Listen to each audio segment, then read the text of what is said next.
How many of you guys that I'm assuming in all these fancy documents and tables and indents and indexes and TOCs and all the fancy blah, blah, blah, blah that you're talking about have to use images? Probably most of you, right? Yeah, good. See, I have a contributor. She raised her hand. She's like, I do. It's true.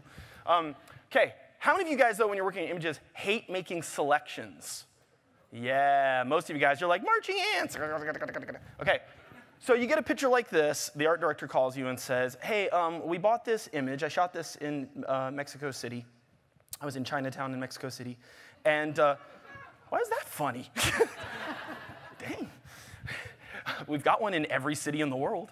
But the art director says, hey, we want this shot, but we're going to use it for like an ad for Target or something. And so the umbrellas can't be all those colors. Okay? And I see this all the time when I watch designers. They're in there with like their magic wand, and they're lassoing, and they're doing things, they're editing. So how would you edit this if you just want to change all these colors and not make an actual selection, right?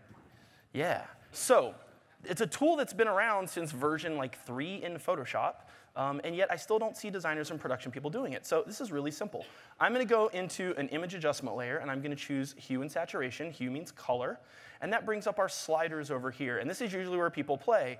They go in and they grab this master slider, and they're like, techno, techno, techno, techno. New Year's in Chinatown. But that's not what we want to do. I'm using a trackpad, and my hands are sticky. No. OK, so if I go in here and I choose a particular color, it actually doesn't matter which color I pick. I'll start with like reds here. And then I'm going to grab an eyedropper. And what you should be able to see is down here on the bracket, you can see it's containing a particular frequency of the color. And that's based on the color that you chose from the pull down. Now, if I grab the first eyedropper and I go sample a color, that bracket will move. And it aligns to the color that you sampled, OK? Which means now that anything that's within that color spectrum, and you see it jump to magentas, I can now grab this and move just those particular colors, right? So now I can saturate it.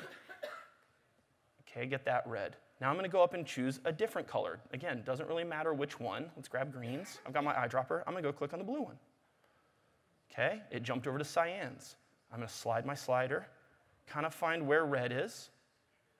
OK, I'm running out of time, so we're going to get close. Good enough for government work. 30 seconds. Some of you work here. And we're going to keep on going. Let's do yellows. Grab that eyedropper. I'll go click on the green. Slide that around. I'm sticking here. There. And I haven't made one single selection, and I've managed to make everything close to red.